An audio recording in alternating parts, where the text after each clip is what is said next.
This morning, our series, Rebuilding America, looks at a creative solution to a big problem across the country. More than 5,000 public schools have closed in recent years, often due to low enrollment, leading to abandoned buildings. But one Detroit nonprofit is helping underserved communities repurpose closed schools. And it could be a model for other areas. Meg Oliver shows us how the program is changing neighborhoods and lives. I got maximum energy. Every day after school in Detroit, this is where you can find 12-year-old Kayvon Thomas. Sinking threes and dreaming of playing for the Pistons. What does this gym mean to you? It means a lot because this is really where I learned how to play basketball.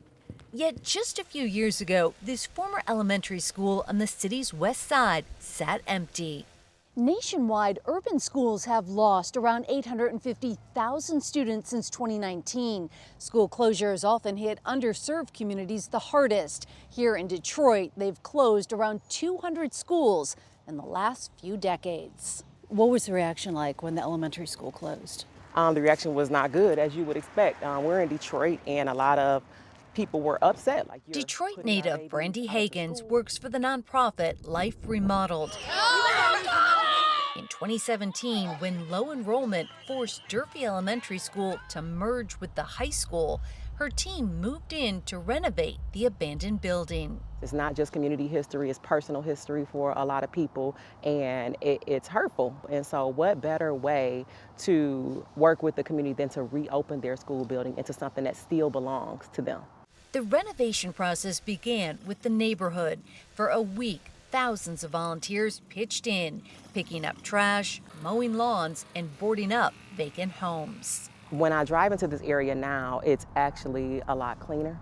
It's a lot happier. It's a lot brighter. Then they refurbished the building, calling it the Durfee Innovation Society, and filling it with free resources from job placement for adults to youth programs for students like Kayvon.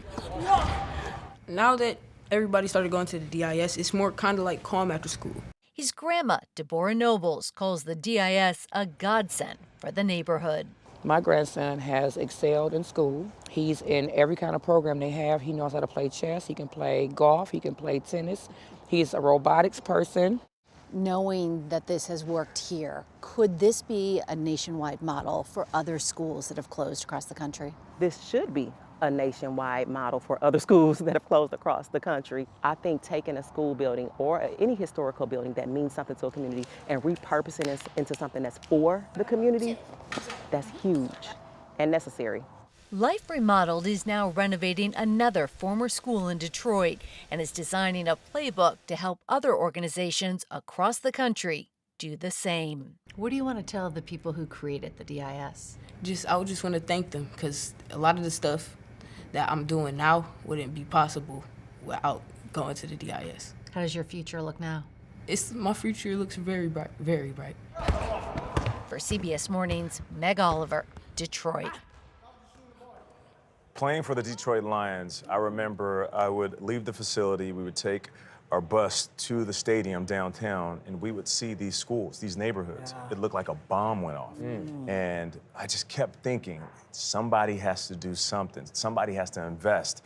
And now you have a nonprofit that is investing into the city and really changing lives at the same time. The difference it will make. You can see it already, what it means to those And it could be a model because it's not only Detroit. No doubt, no doubt.